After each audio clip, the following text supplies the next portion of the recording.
साथियों नमस्कार, स्वागत है आपका एक और इस नई वीडियो में और आप देख रहे हैं बिग इंडिया टीवी। साथियों, देश में 2024 का लोकसभा चुनाव संपन्न हो गया है और अब तैयारियां होनी शुरू हो गई है विधानसभा चुनाव की। साथियों, आने वाले समय के अंदर उत्तर प्रदेश में विधानसभा का चुनाव होने वाला है और महाराष्ट्र के अंदर भी साथियों विधानसभा का चुनाव होने वाला है। बिहार हरियाणा के अंदर भी विधानसभा का चुनाव होने वाला है। लेकिन साथियों, हम बात करेंगे खास तौर से उत्तर प्रदेश को लेकर। उत्तर प्रदेश को लेकर तीन बड़ी खबरें साथियों आ चुकी हैं। एक साथियों खबर जो आपको बताना बेहद जरूरी है कि समाजवादी पार्टी और कांग्रेस ने एक बार फिर बीएसपी को जीरो करने का षड्यंत्र बना लिया है और एक तरफ साथियों मायावती जी के कार्यकर्ता यानी कि बहुजन समाज पार्टी के कार्यकर्ता खुद बहन जी को पत्र लिखकर बहुत चौंकाने वाली खबर दे रही हैं। आपको साथियों एक एक खबर बताऊंगा बेहद ही विस्तार से। और एक तरफ साधु चंद्रशेखर रावण ने भी एक चिट्ठी जारी करके समाज को संदेश देने का काम किया।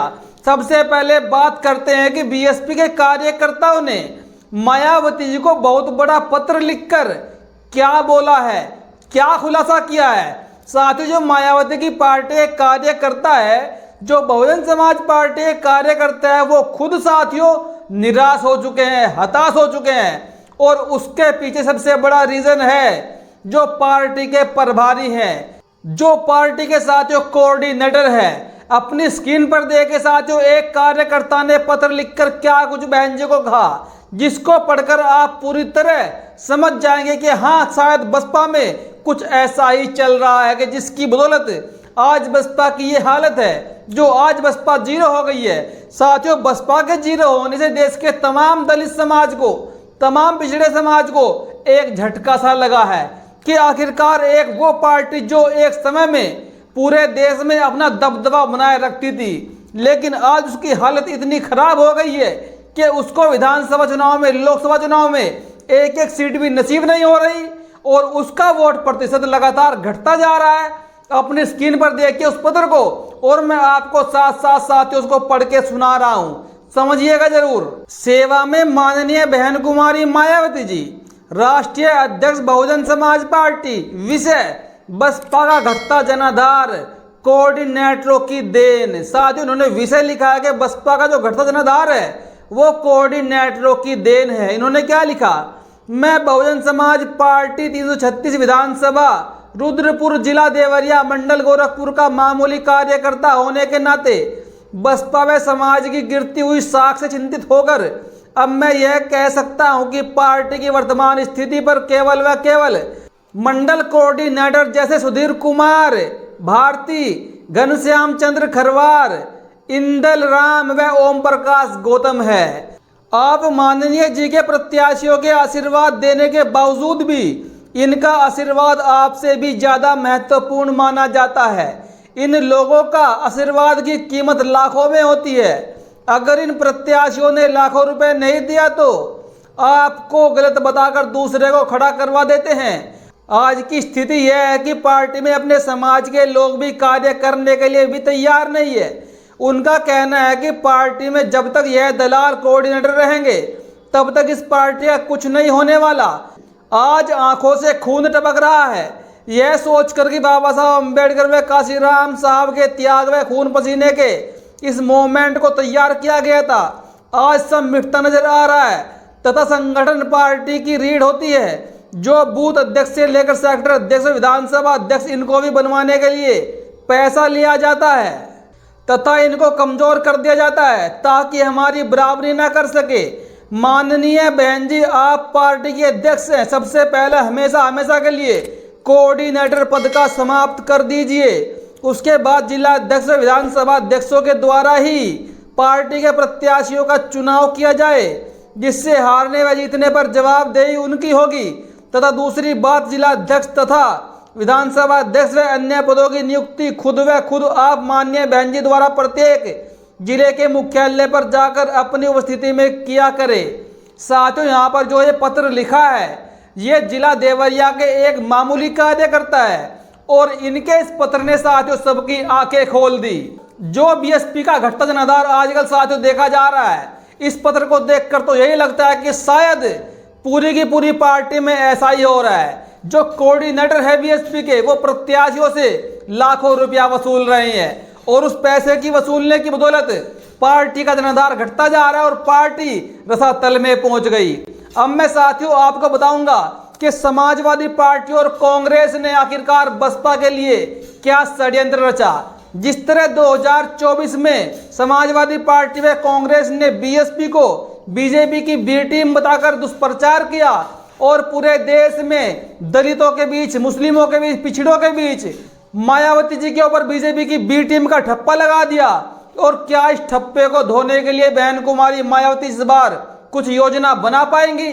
साथियों मैं आपको एक पत्र दिखा रहा हूं जो कि लोकसभा के चुनाव का है और जो पत्र समाजवादी पार्टी व कांग्रेस की तरफ से जारी किया गया था, जो बसपा के लिए बेहद ही खतरनाक साबित हुआ, जिसकी बदौलत साथियों आज बीएसपी 0 सीट पर आ गई। बीएसपी का वोट बैंक 9.5% पर आ गया। आखिरकार उस पत्र में क्या लिखा हुआ है? ऐसा क्या है उस पत्र में जिसको सुनकर साथियों आपके भी रोंगटे खड़े हो जाएंगे।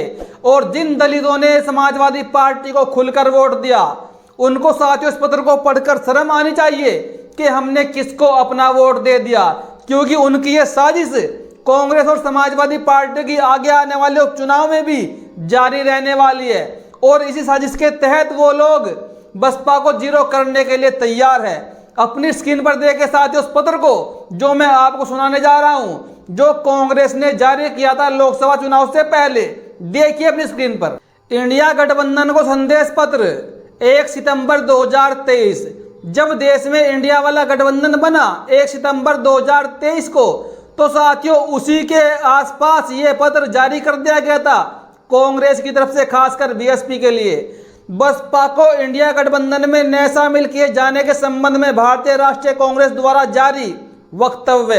भारतीय राष्ट्रीय कांग्रेस कमेटी द्वारा अहम भूमिका रखते हुए इंडिया गठबंधन पिछली कई मीटिंग करने के बाद कुछ पार्टियों की सहमति पर बहुजन समाज पार्टी को इंडिया गठबंधन में शामिल नहीं किया जाएगा और बसपा के खिलाफ सभी लोग एकजुट होकर उसको भाजपा की बी टीम बताकर उसके खिलाफ जनता के दिमाग में गलत धारणा बनानी है, जिससे उत्तर प्रदेश में समाजवादी पार्टी और बिहार में आरजेडी अपने समर्थकों द्वारा बसपा को हर वक्त भाजपा की बी टीम बताने की अहम जिम्मेदारी है, ताकि बसपा का वोटर संविधान की रक्षा के लिए इंडिया गठबंधन की तरफ मुड़ जाए।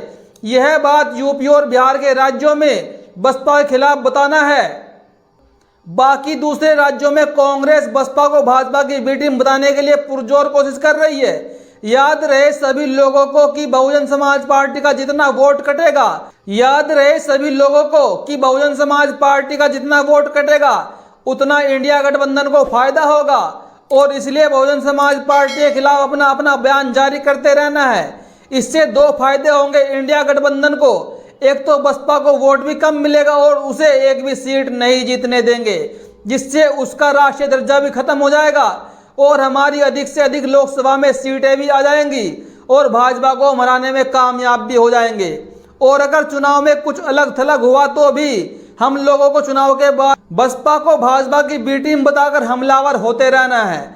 दूसरी तरफ भारतीय राष्ट्रीय कांग्रेस कमेटी द्वारा प्रेस में यह बात कहती रहेगी कि हम बसपा को इंडिया गठबंधन में शामिल करने के लिए निमंत्रण भेज रहे हैं, लेकिन बसपा सुप्रीमो मायावती जी खुद शामिल नहीं होना चाहती। धन्यवाद इंडिया गठबंधन। साथियों इतनी बड़ी साजिश बसपा सुप्रीमो के खिलाफ 2024 के चुनाव में की गई कि इंडिया वाले गठबंधन ने एक तरफ तो पूरे के पूरे मीडिया में खबर चलाई कि हम बहनजियों गठबंधन में लाने के लिए संदेश भेज रहे हैं, लेकिन मायावती जी खुद इंडिया वाले गठबंधन में शामिल नहीं हो रही हैं। और एक तरफ उन्होंने बीएसपी को भाजपा की बी टीम कहकर दुष्प्रचार किया और इसका नतीजा साथियों ये आया कि बहुजन समाज पार्टी की एक भी सीट नहीं आई। उल्टा बीएसपी का साथियों 4-5% वोट बैंक और घट गया। साथियों जो ये षड्यंत्र कांग्रेस और समाजवादी पार्टी ने रचा, इस षड्यंत्र को साथियों ये आगे भी जारी रखने वाले हैं और आने वाले उपचुनाव और मेरे ख्याल से आने वाले उत्तर प्रदेश के विधानसभा चुनाव में भी ये षड्यंत्र इनका जारी रहेगा। जो ये पत्र साथियों मैंने आपको दिखाया, ये पत्र कहाँ से आया? ये पत्र वायरल होकर मेरे पास आया है। इस पत्र की क्या हकीकत है ये अभी तक पता नहीं लग पाया है, लेकिन जो इस पर साफ साफ दर्शाया गया है कि यह पत्र कांग्रेस की तरफ से आया है और देश में हुआ भी ऐसा ही बसपा के खिलाफ, तो इस पर आम आदमी बड़े आराम से विश्वास कर सकता है कि कांग्रेस ने बसपा के लिए ऐसा ही दुष्प्रचार किया। और एक तरफ साथियों भीम आर्मी प्रमुख चंद्रशेखर आजाद ने एक पत्र लिखकर जारी कर दिया। जब से वो नगीना की लोकसभा सीट से सांसद बने हैं तब से साथियों चंद्रशेखर आजाद बहुत ज्यादा बिजी हो गए हैं। अब उनको संसद में जाकर भी बैठना पड़ेगा। दिल्ली के अंदर साथियों उनको एक सरकारी बंगला भी मिलने वाला है जिसमें साथियों कई प्रकार की सुविधाएं भी होंगी।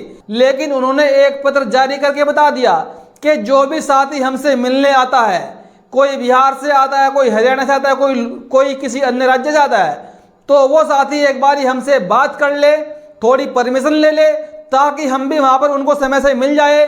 अन्यथा अगर वहां पर हम मौजूद नहीं हुए और आप किसी प्रदेश से आते हैं और आप फिर 4-5 घंटे के लिए सड़कों पर घूमते रहोगे तो इसमें साथियों आपका भी फायदा नहीं है, हमारा भी फायदा नहीं है। इसीलिए जब हम दिल्ली में हो हमारे पास तभी आप मिलने के लिए आए और हो सके तो अपॉइंटमेंट लेकर आए, जिससे कि हमारी और आपकी वार्तालाप अच्छी हो सके और आपका आना भी सफल हो सके।